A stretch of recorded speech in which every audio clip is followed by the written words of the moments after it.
Hello, you're welcome back to my channel. See this lifestyle. You're welcome back.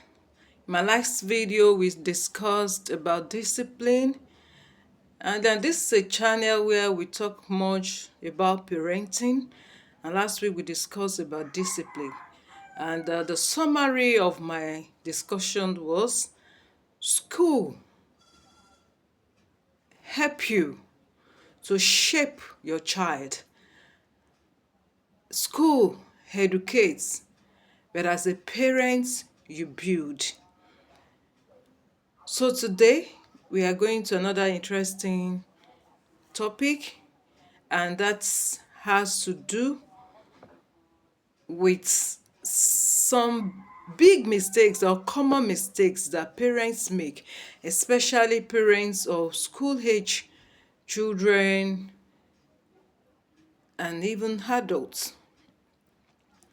So today we are going to look at some of those common mistakes, and I believe you will learn one or two things here by the grace of God. So we know that in our present world, parenting might be challenging with the fact that we have technological advancements, academic pressure, social changes. All this can make parenting very challenging in our days. And while no parent is perfect, yet we have some common mistakes that parents do make. And I believe that after this video, as many of us who are parents that are falling into the category of any of this mistake, we will learn to adjust and to correct ourselves so that those mistakes will not affect our children in future. The first mistake is overprotection. That is what some people call helicopter parenting.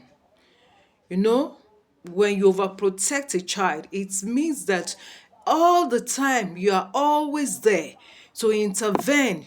You are always there to ensure that that child, whatever problem that child has, is being solved. It's not supposed to be like that. You don't want the child to go through any pains. You want the child to be comfortable. You want the child to have whatever he or she needs at all times. No, parenting is not like that. Good parenting is not like that. You are always at the top of the game. Whenever your child is having challenges, you don't allow him to try. You don't allow him to make mistake. You are always constantly stepping into the problem on his or her behalf. When you keep doing that, you are raising a child that will find it difficult to become independent in life. When you keep doing that, you are raising a child that will not be resilient. You are raising a child that will not have a problem solving skill in future. Because all these days, you have ever been there. You are the backbone. You are the cushion that makes things soft for him or her. And by the time you are no longer there, what do you expect such a child to do? After he has grown with the heart of not being independent, after he has grown with the heart of not having any sense of skill solving, skill solving, problem solving skill. I mean, so we must not overprotect our child.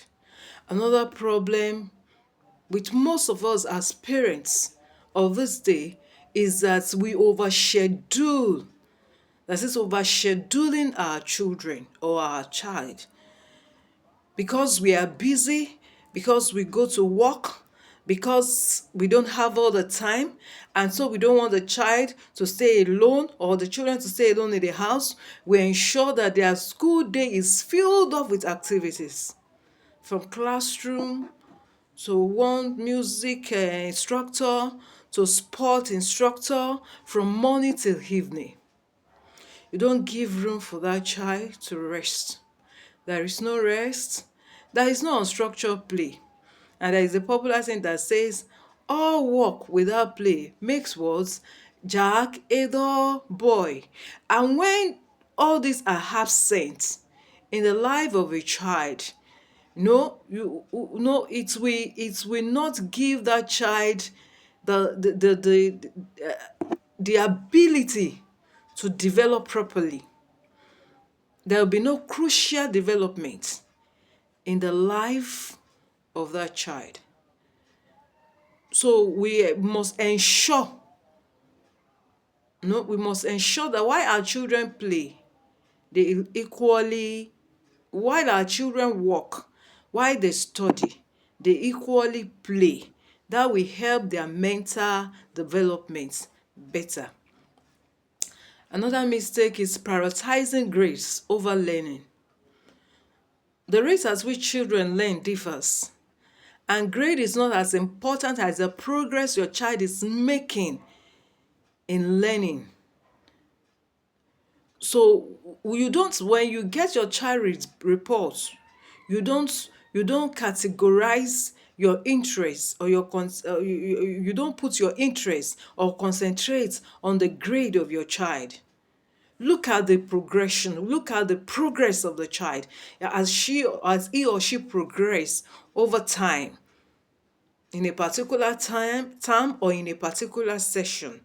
As he or she progresses, try to encourage him or her.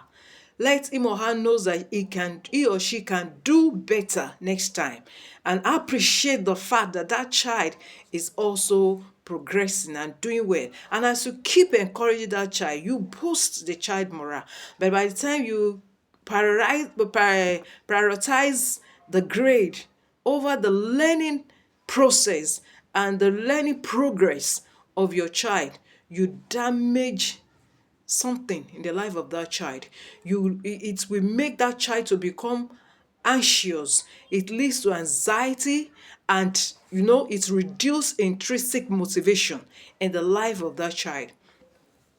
Another big mistakes that most parents these days that they make is excessive screen time.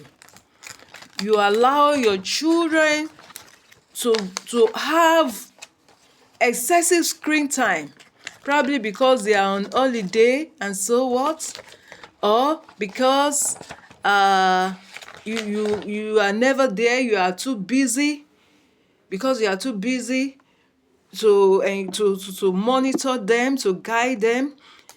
They spend all their time on television, on laptop, on video games, and the likes. When you allow them to have excessive screen time without monitoring, automatically it will lead to poor academic performance in the life of that child. Another big mistake that parents make is that they comparing their own children with others. As a mother or a father or a parent, if you have more than a child, you have two, three, all of them cannot be of the same behavior. All of them cannot be performing at the same level academically. There will be differences in their lives. And so you don't need to start comparing them. The worst of it is when you compare them with children of neighbors, friends, or family members. It results in damage. It damages their self-esteem. It can also lead to unhealthy rivalry or competition among siblings, or among friends, among classmates. So, and when that is happening, of course, you will never get the best. It can also lead to resentment in the life of such a child. So, as parents, we need to stop this. We need to avoid this. It's a mistake. Some of us are doing it ignorantly, and this is the time to stop it, so that you can get the best out of your child. Another mistake is avoiding difficult conversation or topics with your children. Topics like sex, topics like emotions, topic like pressure, peer pressures, topic like bullying, topic like online safety, and mental health and the likes. When you avoid such topics as a parent, you are preventing your child to prepare his or herself for the world that he or she is in, for the world challenges that he or she is going to face, maybe in the nearest future. So you need to be open, you need to be ready to tell them anything. When they ask you question, answer them. Don't procrastinate. Don't say, why are you asking this question? Don't say, where are you getting this from? Don't say, where is this one coming from? Please take your time. Tell them. Let them know it from home. Don't allow others to tell them. And if you do that, you will see the impact and the result in the life of your child. The last one I would like to discuss is inconsistent discipline. It's another mistake. When you discipline your child, you have rules, but today the rules will work. Tomorrow, because your mood changes, your rules changes based on your mood or the situation surrounding you. It's not supposed to be like that. You have to be focused when you want to discipline. You must not change your rules. Your yes should be yes and your no should be no. Don't set rules and don't give punitive measures when a child head based on your mood. Let it be according to the rules that you have set for your child. I pray with these few mistakes that are pointed out, I parents who have fallen into some of these some of the categories of all these mistakes, with turn a new leaf, correct themselves, apologize to their children where necessary, and learn from our discussion. Until we see another time, I say have a wonderful day. Thank you for listening.